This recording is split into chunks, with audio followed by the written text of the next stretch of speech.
We were just talking, actually, me and him, that we're going to be up here. So right before Really? this. Yeah. We were here last time. So that's called momentum, isn't it? That's called getting out ahead of it. Yes. That's called pre-paving your own path, yes, so that the energy can follow your intention. Now, I had a million things I was thinking about, but I'm getting something new, so I'm going to go with it.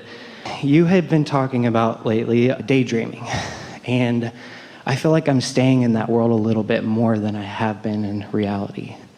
And I want to play with that more and create more from that, and receive more from that. The reason we like you to acknowledge the experience of daydreaming is because there's little or no resistance in it, because there's nothing to do in this moment about it. So you're less likely to have a knee-jerk reaction to something while you're daydreaming than while you're responding to what's happening in the moment. Now, you can drag your resistance into your daydreaming. You can daydream and then kill it with the next thought.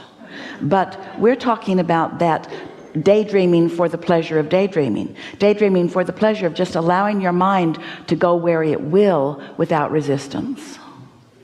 And is there a creation part of that, or is it mostly receiving when you're daydreaming?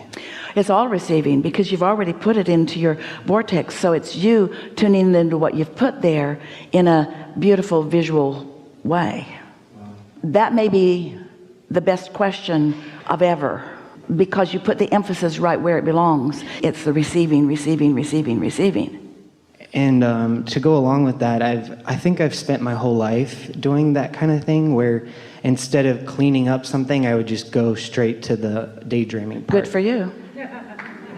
Because the daydreaming does clean it up. Right. The daydreaming activates a vibration, and with enough daydreaming, there's enough active vibration that you've got some real momentum going, while cleaning it up often introduces a resistance and keeps dragging it forward. We've talked a lot about cleaning things up, because when you know what you don't want, you know what you do want, and when you know what you do want, you know what you don't want, and we want you to be more deliberate about which way you lean. And so there is value in improving your beliefs about things, but it really sort of kind of is the hard way of going about it. If you can accept that your inner being has the big picture. You see, it took us a while to convince you that your inner being even really existed, because for a long time your image of what you saw when we talked about inner being was the same image that you had been dragging around about who and what God is. And so you applied all kinds of limitations to that. And so until you know that your inner being exists, and that your inner being is pure positive energy, and that your inner being is out there where your furthest most expansion is, and until you know that, you can't expect to be called toward that. And so if you're still in the attitude of it's all me, then our beginning steps for you is it is you, and your point of attraction matters, and law of attraction is responding, and it's responding to your thoughts. It was a little while before we could help you to even understand that there was another part of you thinking that you were wanting to blend with, you see. And it's also a little tricky territory. Are you with us? It's also a little tricky territory in that we want you to know that you are the creator of your own reality. We're not ever going to say to you, your inner being is the creator of your own reality. But we are going to say to you, your inner being was the creator of your reality in projecting you here. And then your inner being is listening for your discoveries and following your lead once you are here. And so co-creation at its best is you and your inner being, you see. It's important that you get that sort of basis of understanding, and then off you go with powerful, deliberate intent. Wow, amazing. The next thing I wanted to say about that is, I feel like in the last month, I went from a lot of beliefs to a lot of knowingness. Like I just know things. Like I'll just know something about something. And is that a creation, or is that a receiving also? It's more allowing of receiving, because there's less resistance. In doubt, there's tremendous resistance. In hope, there's less resistance. So in hope, there's more alignment with your inner being than in doubt. In belief, there's more alignment with your inner being than hope, because there's less resistance in believing than in hope. In knowing, there is no resistance. There's less resistance in knowing than there is in believing, because in believing you're often still fine-tuning and honing and fiddling with it. But when you know something, you just know. When you know, you can feel the evidence of that knowing. Often goosebumps come over you, thrill bumps come, streams of thoughts come, an inspiration to move in the direction of it, which is undeniable and irresistible. I think when you tell the story about how Esther is kind of holding on to this house that her and Jerry had all these amazing thoughts about back in the day, and now since he's not physically around, you have this new house and new life and kind of revised process. But the important thing is, he's in every part of that now too. He's just thinking new thoughts now, different thoughts than he was thinking then. And Esther doesn't need to preserve every thought that was ever thought. She's allowed to think new thoughts. That's what religions do. So many religions don't allow you to think new thoughts. You only get to think the old thoughts, even though it doesn't apply to your now society or to your now evolution or to your now expansion. And that doesn't mean that all of that is not available in religion. It certainly is.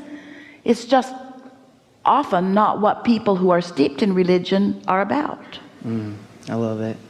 And the reason I brought that up was just in my own personal life, I've noticed that I'm kind of doing the clinging to the old house when I built this beautiful house. Nothing wrong with that if it gives you stability. It's a wonderful thing. Continuity from what was to what is to what will be. It's a lovely continuity as long as it feels good. But when you're standing and you feel protective, then the past isn't serving you. It's a lovely thing. Think of now as a bouncing off place. You're bouncing forward because your inner being is not going to bounce backwards with you. And when you try, it doesn't feel good at all. And the vortex will lead you to your desires that are always... The vortex is the vibrational existence of my most forward becoming. And my inner being is there, not demanding that I come forward, just knowing that I'm going to like it when I get there. Not judging me for not being there yet. Patient. Very patient.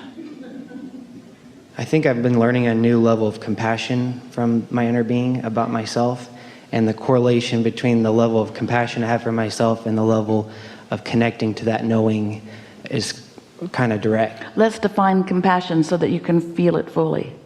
Compassion is accomplishing vibrational at oneness with my inner being, and therefore looking at whatever I'm looking at as my inner being sees it. It's seeing whatever I'm looking at through the eyes of source.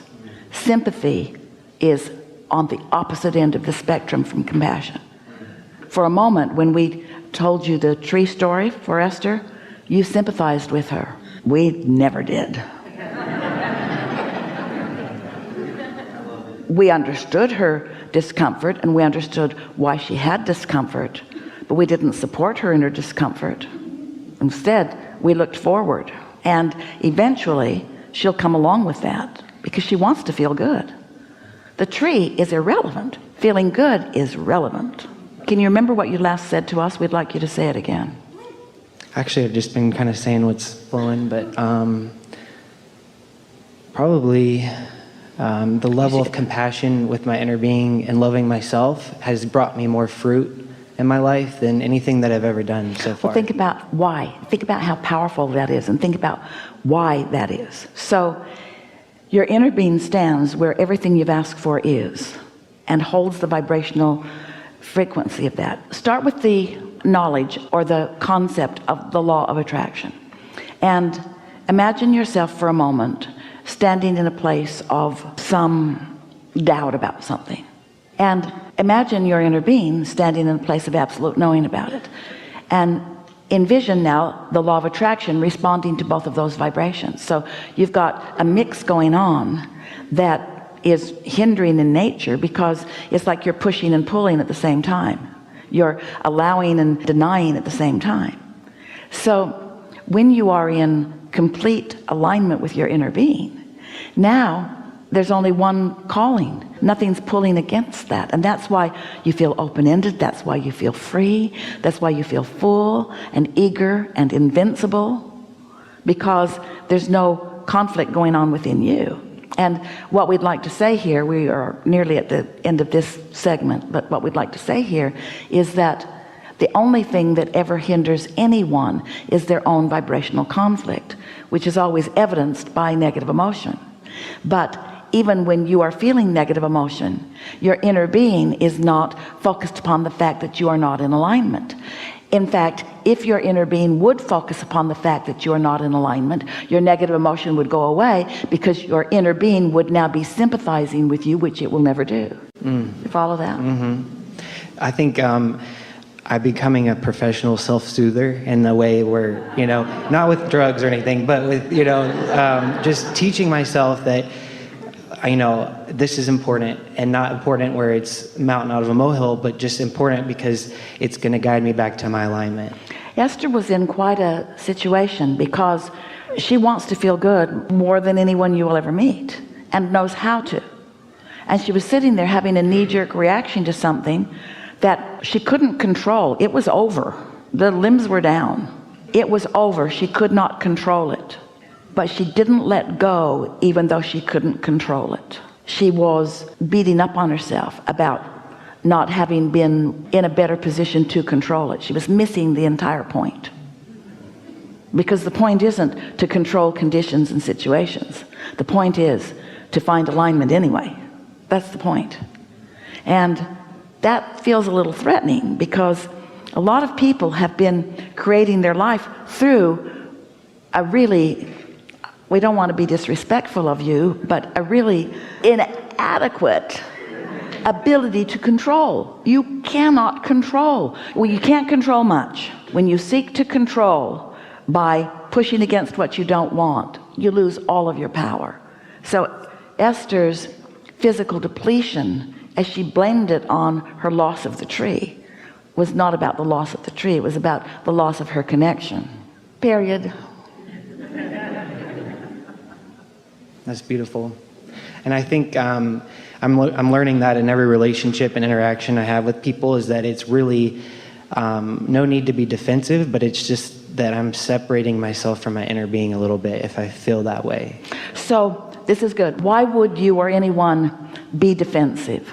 Because you blame it on someone else, right? Because someone... Inner being's gone, right? Or all away. of that's right, but let's get right to the nitty-gritty of the moment of defense. What just happened? Somebody was playing offense with you. Someone was after you about something. In other words, you felt like you needed to defend yourself against something. And so when you feel like you need to defend yourself against something, you're misunderstanding the entire laws of the universe. Because there is no assertion. No matter what it looks like, no one can come at you. It's only, in your really important words, it's only your receiving of it. It's only your perceiving of it. And we know you want to take that to literal ends. You want to talk about somebody walking up and punching you in the nose and you didn't see it coming. And we say, that's on you. You didn't see it coming. And the reason you didn't see it coming is because you weren't in alignment with your inner being, and so you weren't out ahead of it, and so you weren't where the punch wasn't. You were where the punch was. You lined up with that punch in the nose. Abraham, you got to be kidding me. You're making me responsible for that guy punching me in the nose? Yeah. You didn't need to be there. We'll just leave you with that. We like to stir you up just a little bit. Thank you so much. Good time for a segment of refreshment.